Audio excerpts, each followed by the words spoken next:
हम जहर खा लेब ना आइबू तो हम खा लेब जहर, हम मर जाई। एगो पगली तारे चलते नु यहाँ लुधियाना में आके देखा तारे बिल्डिंग कर करके दे जरावता नहीं। आ जा नहीं बू, आज हो गए हम कैसे रह, ये 3 गो बाल बच्चा कैसे पोसा भाई बू की ना। ऐसे मत बोला वरना काहे रे भला ना काहे रोत पूरा देखा तनी कि मतलब काले कितना हंसत रहते। हमर मेहरारू हमरा छोड़ के भाग गइलक, हम का करी। 3 गो बाल बच्चा के पोसी अकेले। रेल बइया पर जात लखियो तोरे मेहरारू लखियो का रे देखला लाल साड़ी पहने लखियो। ओहो हम जान गए नहीं, वो तो देखा तनी कि दिन भर मीना बाजार में घूमतिया। ए ओकर बुराई मत कर हमरा भी। एकदम मीना बाजार में ओकरा के हम काले देखनी मरहावरा में पूरा मीना बाजार कर शेर। एगो गलती हो गई, खाली छोट एगो गलती, वो चलते वो भाग गइलक। वो एक बार हमरा मन में दिमाग में बात आ गल तोर अरे भाई मर्दे तार दिमाग में बात आ गई। तकारी में मिचाई के पाउडर ललका मिला देले रही और वो मिचाई पाउडर वाला तकारी ना खा ले, ओकरा बवासीर बाटे, यही चलते वो भाग गइलक छोड़ के। मिचाई पाउडर काहे मिलैलो। एक दिन हमरा दिमाग में बात आयल, एक दिन मिले रहे फलानवा के मेहरारू से तो उ कहतिया कि ऐसे ऐसे ओकर मरद बा का बा, हमरा में कोनो गलती ना बा जवा के। तो हम कहनी कि का भइल रे, तो ऐसन ऐसन बात बा, उ दिल के बात बतावे के चाहेले, ओकर दिल के बात ही समझेला ना, और खुल के बतावे।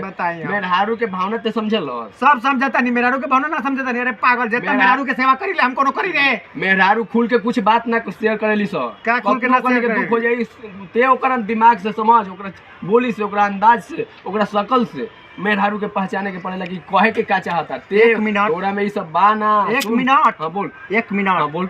अरे हमरा से ज्यादा के समझी मेहरारू के रे। हम गोड़ दबाई ले मेहरारू के, हम गरम पानी से ओकर गोड़ धो के आ तब ओकरा पर भेसलिन लगावी ले। आए ओकर बाल में हम बजाज आमंड ड्रॉप के तेल लगावी ले, ओकर आँख में हम काजल लगावी ले, मुंह में लिपस्टिक लगावी ले। अरे सारे इतना के सेवा करी रे मेहरारू के। उ काले हम हमार मौगी कहत लखियो कि गोड़ दबावत रहे, ई बात तोर उ गोड़ दबावत रहे। वो हमार गोड़ दबाई वैसे छुएला ऐसे ऐसे, हम ओकरा पूरा रगड़ रगड़ के मली ले। उ बहुत बदमाश हमरा मौगी कहत लखन कि नथिए कहिए से कहत है किने के तो ओकर मरद नहीं के किनत। आई हमरा बुझाता कि अरे जब मरद बानी कमा के सारा पैसा तोहरे दे ही देनी तो ते नथिया कीन, चाहे लहठी कीन, चाहे झुमका कीन, चाहे पायल कीन, साला हम कीन के तारा देब। हमरा भी बचल का थी जब सब पैसा तोरे दे देनी। तो सुन, मेहरारू के पूरा मालिक बना, तो मेहरारू समझदार भी है, तोर घर वाली समझदार भी है। समझदार भी है, मालिक बना देनी, मलकिनी उहे बन गई तो छोड़ के भाग रही। तो बिना तोरा ऑर्डर के उ नानू किन सके ते कह कि ओ में सब पैसा काहे ला रखले बारू, चलत तारा जौन चाहे जौन दिवा दे तनी। देख मेहरारू के 2 चीज ज्यादा चाहिए। का चाहिए? सबसे पहले तो कोनी के चाहिए गहना, कौनो तरह के देह पर गहना चाहिए। देख हफ्ता में 1 बार जरूर मीना बाजार घुमाओ, मरहावरा ले जाके मीना बाजार घुमाओ। जो देख तोरा पर कितना खुश हो जाई, वापस आ जाई, तोरा कुछ ना करे के पागल आदमी। ना तो तोरा काले तलाक लेवे के पड़ी। सुन बतावा हम, सुन जब मिर्चाई डाल देनी जाते तकारी में तो छोड़ के भाग गइलक, तो उ झुमका लाठी या कंगन बिंदिया मीना बाजार का करी रे। ओकरा दिल में फीलिंग ना बाटे, फीलिंग जौन मेहरारू के रही उ साला इतना बढ़िया मर्द के छोड़ के भागी रे। का बोली हमारे नाम जिंदगी बर्बाद करके दाइले भी यार, छोड़ के चल गए लगनू। पागल औरत बताओ। अब हमरे एगो दिमाग 3 गो बाल बच्चा कौन पोसी यार।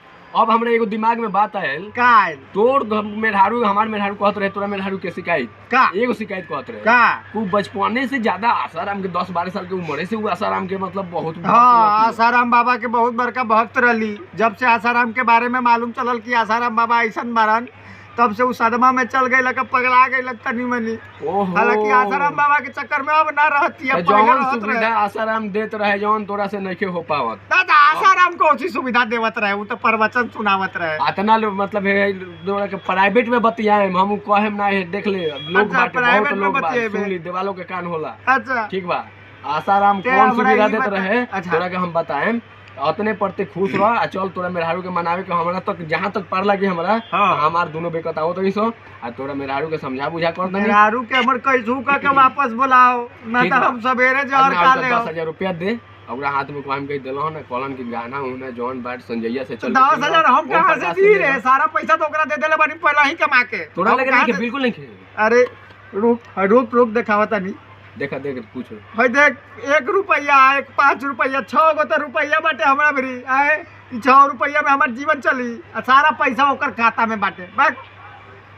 यार तोर मेहरारू बहुत चालू बिया साला हम 1 रुपया ना दिला ता देख हमार मेहरारू इतना हमरा के इज्जत करे ले। अरे भाई ना देखे ले कि हमार हाथ जोड़ल बा कि का बाटे ठीक बा ते बुझत ना बारे हमार जीवन बहुत बहुत मजेदार में बाटे यार। अब हमरा एक गो दिमाग में बात भाई तू कुछो कर भौजाई के बोल के कसू हमर मेहरारू के मना के दे आओ नहीं 3 गो बाल बच्चा हमरा से ना पोसाई यार बहुत खराब हालत बा जल्दी कर। तोर मेहरारू अगर ना मानल तो काल से ओकर हम 76 नाम रख देम 76 ओकर 76 नाम रख देम हम जातनी हमरा जात के बा कंपनी 76 नाम रखबे जा कसू ले ये बबुआ ए पूजा आजा प्लीज। नमस्कार दोस्तों, तो कैसा लगा आप लोगों को ये वीडियो? अगर आप ये वीडियो फेसबुक पे देख रहे हैं तो हमारे पेज को लाइक करिएगा। अगर ये आप वीडियो यूट्यूब पे देख रहे हैं तो हमारे चैनल को सब्सक्राइब कीजिएगा और ऐसे ही सपोर्ट करते रहिए, प्यार देते रहिए। हम हमेशा आप लोगों के लिए ऐसे ही वीडियो लाते रहेंगे। तब तक के लिए बाय, जय हिंद, जय भारत, जय बिहार।